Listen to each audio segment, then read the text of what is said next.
Hi and welcome back to the channel. So we are already in December, which is absolutely crazy.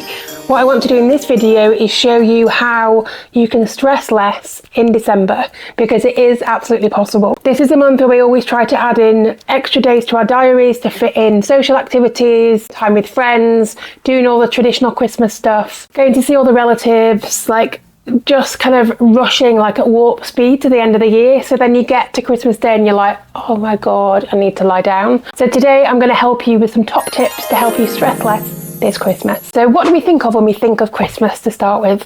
Is it spending time with family and friends, getting cozy, eating lots of food? All of those amazing memories come up when I think of Christmas, but also it brings a lot of stress. There is stress around trying to fit everything in, making sure that you are doing what everybody else wants to do, and you kind of like put your feelings to one side quite a lot. There are family dynamics to deal with.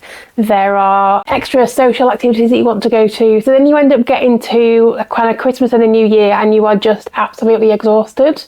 But with this video, I want to give you 5 tips to help you stress less this Christmas. So hopefully you're not running into December the 25th as quickly as you might do, and hopefully you are going to enjoy it a little bit more as well.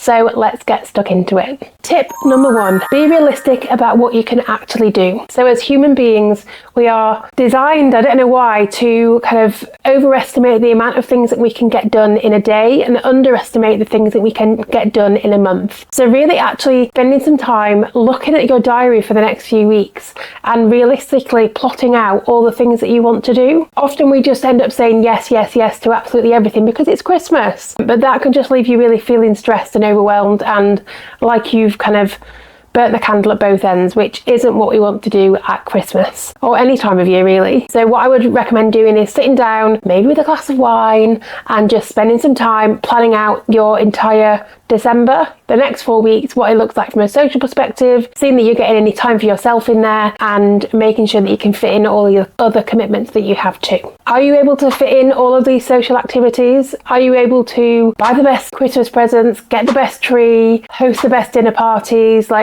Are you actually just trying to bite off more than you can chew?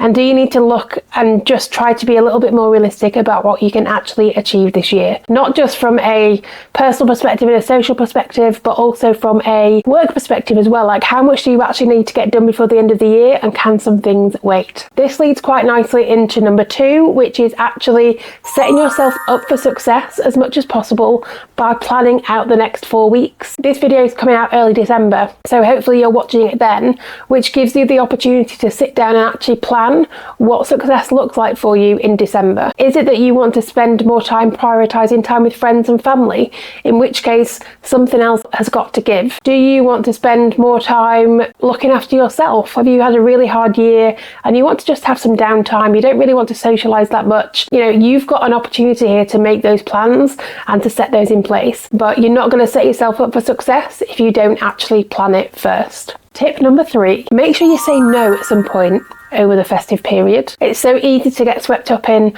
oh, I need to go to these drinks, I need to go to this party, I need to go and make a wreath, I need to do this, I need to do that. Actually, maybe your body just needs for you to sit down for a little bit and have a night in. So you've heard of FOMO, but surely you've heard of JOMO, the joy of missing out. And sometimes changing plans from going out to staying in can be just as fun, and it means that you can actually relax a little bit, take the weight off your feet and just enjoy some time inside. So JOMO is the opposite of FOMO, and it's actually the joy of missing out. Now secretly, I think you all identify a little bit with JOMO, because how many times have plans been cancelled that you didn't really want to go to in the first place, and then you are suddenly like, yes, it means I can have a night in my sweatpants, eating Chinese food and watching a really trashy film on TV. You do want to do less, it's just that there is that fear of missing out, and the fear of missing out is so difficult because it's just everything is plastered all over social media, so you want to be involved with that kind of stuff. But maybe just try and put the FOMO to one side for a little bit and just embrace some downtime on your own and say no over the next few weeks. The thing is, there are going to be some parties, some events, and some things that you're not going to want to do over Christmas, but there is a lot of pressure on feeling like you have to say yes to everything because it's Christmas, but you really don't. So really tap into the things that you actually in your gut do not want to go to. That if it cancelled, you'd be super happy about it. So why are you holding on to feeling like you have to go when you actually really don't? You can make the decision whether you want to go or not. it might just be a hard conversation, but surely it's better to have that conversation rather than doing something that you don't want to do. Now, arguably, a lot of you are probably going to say, no, I would still go anyway, but I'm definitely encouraging you to not do that and to say no more this festive season. Tip number 4, not 8, just 4. Really focus on what you can control this festive season, and really that applies to the entire year, because so often we get caught up in the things. Sorry, I just saw a reflection on my ceiling and got distracted. So often we can get caught up in focusing on the things that we can't control. We can't control how other people react. You know, family members are going to piss us off.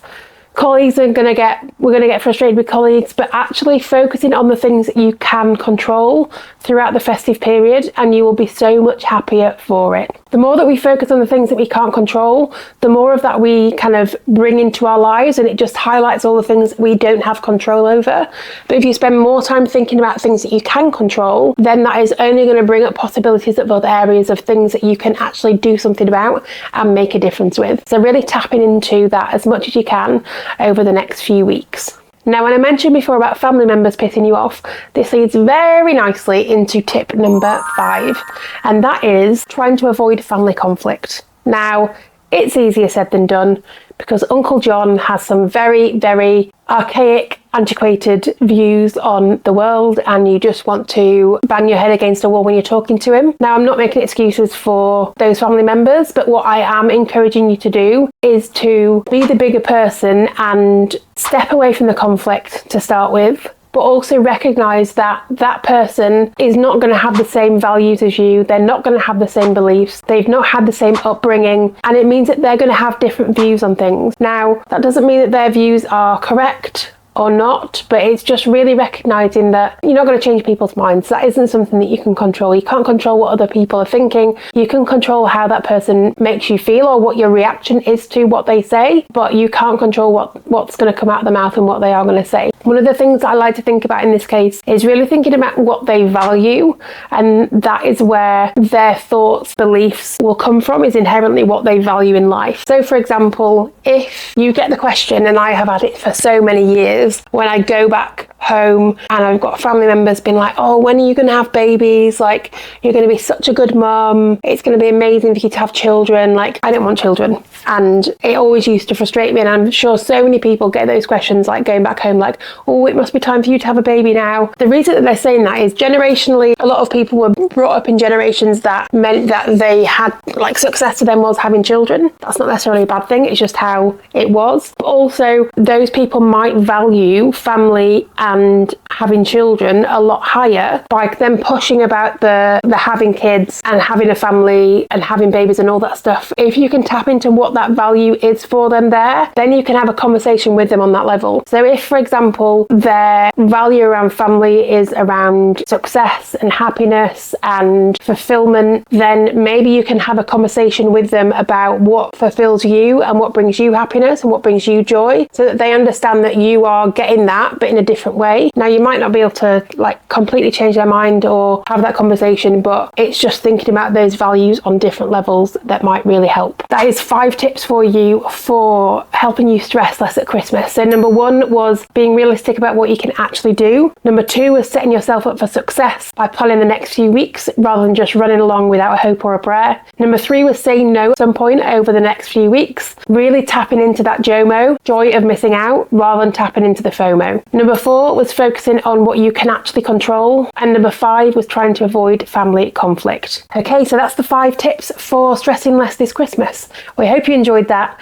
Please come back next week for another video. Make sure to subscribe, like this post, and also drop us a comment below. Let us know what you'd like us to film on next, and we will see you next time. Bye. Up to me. Stop dancing.